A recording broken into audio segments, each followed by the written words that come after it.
Hey guys, welcome back to another video here on the channel. Today behind me I have yet another trim level of the newly refreshed 2025 Hyundai Tucson, the SEL Convenience. Now I believe the SEL Convenience is one of the most popular choices within the Tucson's lineup, given the features and options that it does offer for right around that $35,000 price tag, including all-wheel drive as seen behind me. Now, if you guys want to know a little bit more about what exactly changed for every single trim level, make sure to check out the dedicated changes video I have here on the channel, where I go trim by trim, tell you exactly the features that are being gained and or lost for each trim level, as well as give you that exact pricing information.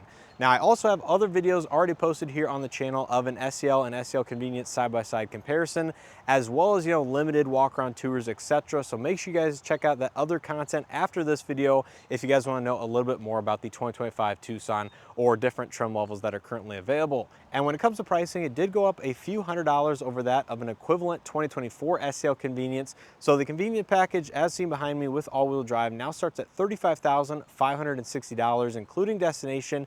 The white is going to be an extra cost paint color, which pushes this one just over the $36,000, including destination. So let's not waste more time. See what you get for right around the $36,000 price point here for the 2025 model year.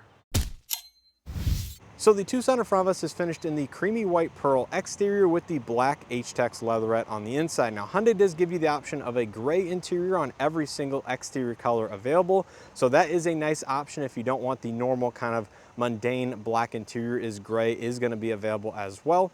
Now taking a look at the front end of every 2025 Tucson, you will find the slightly revised styling, some of which is kind of borrowed from that of the Santa Cruz, but overall it gets just slightly more aggressive styling, slightly different daytime running light setup with 4 on each side instead of 5 found in the pre-facelift version, but overall the LED lighting is going to carry over. So you have LED running lights, turn signals, and LED reflector headlights in that separate housing on the outside of the front fascia. You can see you do have nice silver accent trim on the bottom, as well as the middle section of the grille with gloss black accents on the outside. And as a whole, I think it looks a lot better than that of the pre-facelift version, just given the fact that it gets a little bit more aggressive, looks a little bit wider at the front end, even though it really is unchanged for the most part. But as a whole, definitely is a subjective opinion. And you guys will have to let me know your thoughts down in the comment section below. But one of my favorite aspects is going to be the flat silver stainless steel logo that contrasts very nicely against the gunmetal gray accent grille. Now coming around to the side of the vehicle, every Tucson vehicle will have the same matte black plastic trim around the arches, the lower door section, and carries on to the rear bumper as well, unless you get a hybrid end line that of course will have the nice body color accents in that particular trim level. Now coming to the wheels and tires, this is going to be one of the biggest changes for the convenience trim level in specific, given it goes down to 18-inch alloy wheels versus the previously standard 19-inch wheels. Now these are going to be the exact same wheel and tire setup versus the standard SEL. So they're going to be the machine finish with the gunmetal gray insert that sort of matches some of the grille design. It is going to be wrapped in a 235/60 18-inch Kumho Crugen HP71 all-season tire. So gone is the Michelin all-season that was found with the all-wheel drive 19-inch convenience package. Coming up to the mirror caps, these are going to be body color, do have LED turn signal integration, as well as the nice silver accent that is also borrowed from the limited trim. No cameras or puddle lights on this particular vehicle, but they are going to be heated and do feature blind spot detection. Newly upgraded is the Hyundai Digital Key 2.0 Premium on both of the front door handles, so it does support iOS as well as Android compatible devices, and does have the NFC ultra wideband as well as Bluetooth low energy technology. So you can simply walk up to the vehicle, it will recognize your device and let you unlock it just like that with the normal proximity key fob, rather than actually having to touch your device to the actual door handle to get the vehicle to unlock. So that's one of my favorite aspects of that new premium technology. It still has the single sunroof up top with the black accented roof rails on the side. And you can see that silver boomerang does carry over from the pre-facelift Tucson as well. Coming out back, you will find partial LED lighting for the tail lamps as well as the running lights, all in these upper housings right here. And then the incandescent turn signals and reverse lights do carry over in this lower section of the rear bumper. Same silver accent trim as that of the front with some of that matte black plastic as well. New flat stainless steel Tucson logos here on the left side. More premium in my opinion than that of the raised chrome that was found previously. Still have the backup camera as well as the H-Track badge located in the exact same spot. And then a slight revision here to the Hyundai logo. It is all incorporated into the same piece of glass as that of the rear window. Instead of that former plastic housing that was kind of, cut into the actual glass itself, I think this once again just makes it stand out and makes it look a little bit more premium and upscale versus that plastic that was found here previously. And then I also do believe Hyundai made the rear wiper either slightly longer, have a slightly larger sweep because of this new logo revision. So overall, you should expect pretty good rear wiper performance from that hidden wiper up there in the body color spoiler. But outside of that, that is pretty much going to be a look at the exterior. If you've seen some other videos on YouTube or seen some of my other videos, then you'll know the convenience package looks very, very similar to that of the base SEL, other than a few small differences such as that power sunroof up top. So take a look at the window sticker. The SEL Convenience does become its own trim level for the 2025 model year instead of an additional package on the base SEL. It includes a lot of the same equipment that you'll find for the 2024 Convenience, just updated in terms of its technology and offerings. Now the Convenience does add Smart Cruise Control 2 as well as the forward attention monitor from that of 2024. So it does have some new technology on the inside, but still includes a lot of the same features that you are used to, including the H-Tex leatherette, heated front seats, you have Hyundai Pay, built-in navigation, BlueLink Plus, etc. This one is the creamy white pearl exterior with a few additional accessories on it, so it does bring the MSRP quite a bit higher than that of the base entry-level starting price to $36,585, including destination. Now taking a look on the interior, this one is the black interior, but gray is going to be available as well. Starting out here on the door panel, it's going to be very similar in overall design and materials from that of the pre-facelift version of the Tucson. So you're going to have the hard touch plastics up top, this somewhat soft accent faux stitching here that runs across into the dashboard, and then you have this nice textured plastic that looks like it's cloth, but it really is a plastic material with the padded armrest in this small section right here. Power windows, mirrors, and locks with both front two windows being automatic. Silver accent door handle pull with a good amount of storage down below. It does include the expanded ambient interior lighting, which I believe is in the cup holder or front door panels, as well as some of the center console aspects. And it does have the regular 6-speaker audio system. Coming to the driver's seat, this is going to be a power driver's seat with two-way power lumbar. H-Tex leatherette with the perforations, of course. Very nice material. I really do like it myself. And there's going to be a look at the dashboard, which of course is all new for 2025. So take a look here on the interior of the SEL Convenience. You're going to find a lot of the same overall design language from that of other trim levels of the Tucson with some updated and enhanced technology. So in front of the driver, you're going to find the fully digital and configurable gauge cluster, 12.3 inch in size, the same as the infotainment system that is controlled here on the left side of the steering wheel. Now this is very similar to that of other Hyundai products that have rolled out over the last year or so with updated graphics and overall design language. Now I have it on the new modern theme for the gauge cluster as well as some of those graphics, but you can change that on the infotainment system if you do wish. In the center you have that display that is going to be configurable with your trip information, MPG, auto stop timer, tire pressure, all-wheel drive, power distribution, current trip, and then you can cycle between your navigation as well as some of your built-in safety systems as well. Speaking of safety systems, you can see the forward attention monitor here on the column of the steering wheel. This is the entry-level trim level to get this functionality and feature with the Highway Drive Assist 1 as well as the newly available Smart Cruise Control 2. So that is something you'll see on Convenience Package or higher. Leather wrapped steering wheel that is not going to be heated, unfortunately, but is the new 3-spoke design with the 4 dots and the silver accents in the middle. You have the Smart Cruise Control 2 as well as the Highway Drive Assist, Lane Follow Assist technologies here on the left side. On the right side, you have your audio multimedia as well as some of those other voice command functionalities. It does have dynamic voice recognition, automatic headlights with auto high beam assist, regular wiper stock. To the left of the steering wheel, you have your gauge dimming, power trunk, as well as traction control off. AC vents are located much lower than that of the 2024 and previous model years of this generation, where normally they were about up here. They are several inches lower in the overall design, just to help incorporate that new 12.3 inch panoramic display for the infotainment system as well as the gauge cluster. Now coming over here to the infotainment system, this is going to be the CCNC navigation system, which does include built-in navigation with wireless Android Auto and Apple CarPlay out of the box. So this is one of those updates that I really do appreciate and was most excited for the 2025 model year of the Tucson. It does come with BlueLink Plus, which is free for the lifetime of the first owner, as well as Does support Bluetooth, XM, AM, FM, USB, Bluetooth inputs as well. You can see the AC vents are relocated lower beneath the screen rather than above the screen where they were for 2024. And in addition to these enhancements, you do get physical buttons and knobs for the volume, tune, and some of these shortcuts, and the dual zone automatic climate control. Again, one of the big enhancements for 2025 that I was most excited to see. It does still have 3-stage heated seats for both the front passenger and driver.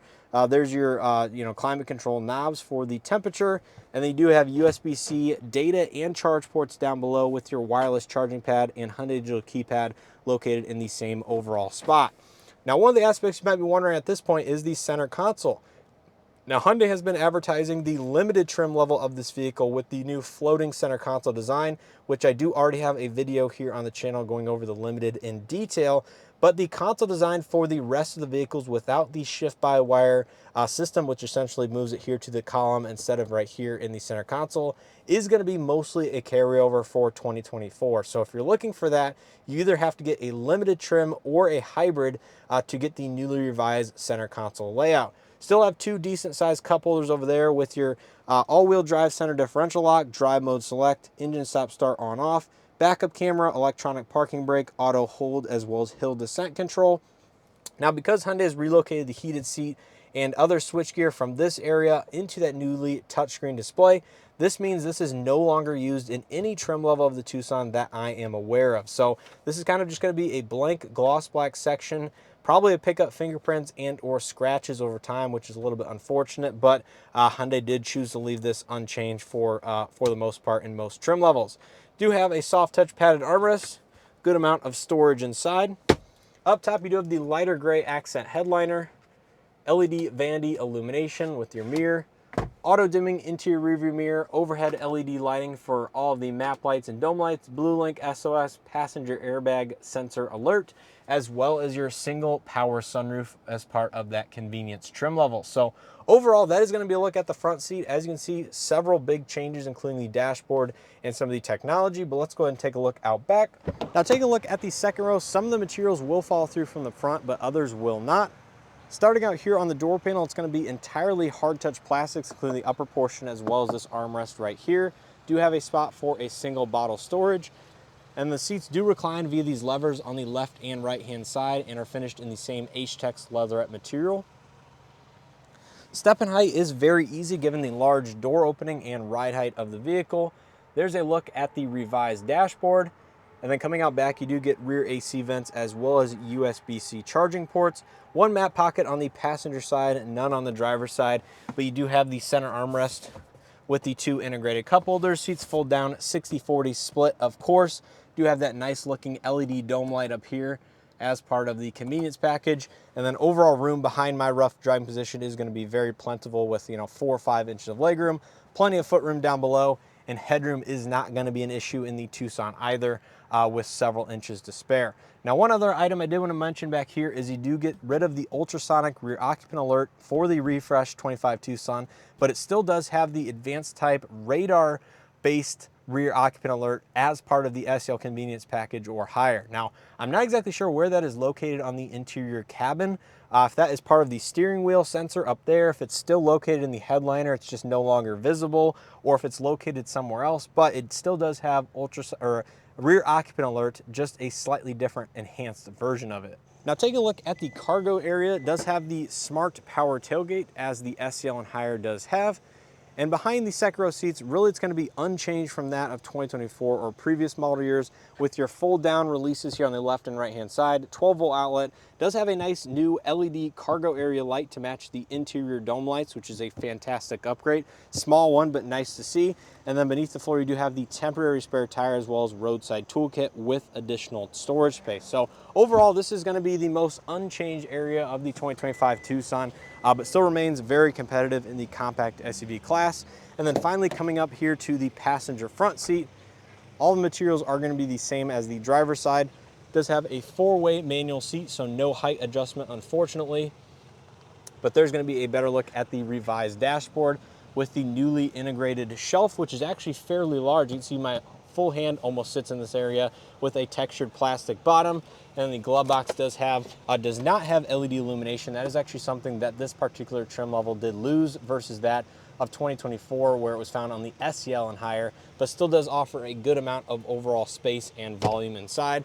Let's go ahead and pop the hood, see what powers this particular vehicle, and then go ahead and wrap up this video. Now, under the hood, you're gonna find a carryover powertrain, which is the 2.5 liter naturally aspirated 4-cylinder engine paired to an 8-speed automatic transmission. This puts out 187 horsepower and 178 pound-feet of torque, either the front wheels only or all 4 wheels if you do select all-wheel drive. Now, one thing I do want to point out is that for the 2025 refresh, MPG did increase 1 in the city, 1 on the highway, and 1 combined versus that of an equivalent 2024. So that might be partly due to the fact that they got smaller wheels and tires or some of the other aero enhancements that they did make for 2025, but MPG is slightly increased over that of 2024, although power and output remains the same. So that's going to do it here for my quick walk around tour of the 2025 Hyundai Tucson SEL Convenience. Hopefully you guys enjoyed this video and or found something helpful as always. If you did, make sure to hit that like button below, subscribe if you aren't already, and make sure to check out some additional 2025 Tucson content I have here on the channel, including a side-by-side SEL versus SEL Convenience. I have a 2024 versus 2025 limited video, and of course these dedicated walk-around videos on each specific trim level, not to mention the stuff that I made over the last couple months going over pricing, features, stuff like that. So definitely have you covered here on the channel if you're interested in the refreshed 2025 Tucson or other model years of the previous years of Tucson. But anyways, check all that out if you guys are interested.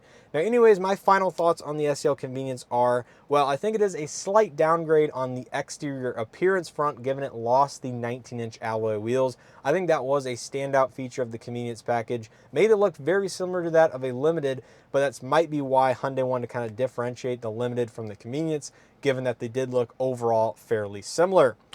Now, in terms of all the other aspects, I think it is an enhancement and a better vehicle all around versus that of 2024. With the upgraded Smart Cruise Control 2, Highway Drive Assist, built-in navigation, the 12.3-inch fully digital instrument cluster, all of the other usual features we expect in the Convenience package, I think, from that front on the inside, it is a much better vehicle. I think the buttons and knobs that have returned for 2025 is a huge enhancement over that of the touch type ones that have been used over the last several years. I think the larger screens look better and, overall just, fill out the interior much better, even though the overall design isn't as, impressive from that front, given the one panoramic display that we've been seeing rolling out across most of Hyundai's new vehicles. I think they did a fairly good job implementing what they had in terms of the hardware here on the inside. I think that passenger side shelf is going to be a little bit more useful than a lot of people give credit to. Would be nice to see maybe some additional, functions or features in that area. Maybe UVC sanitation compartment on the top Limited or something, just to make that space a little bit more worthwhile. But as it is, I think, this vehicle as a whole still remains a fairly good value within the Tucson's lineup in general, if you're wanting to spend about that $36,000 price point, including destination, and, don't want to spend, upwards of $41,000 for that top Limited. So, overall, I think this is a pretty good value in the lineup, but you guys will have to let me know your thoughts and opinions down in the comment section below. Do you agree, disagree, want to add anything to my overall assessment of the Convenience package, or, want to see, other videos on other trim levels in particular? But anyways, let me know your thoughts and comments down in the comment section below. As always, I appreciate continued support. Make sure to check out additional content on the 2025 Tucson here on the channel. And as always, I hope to see you guys in the next one.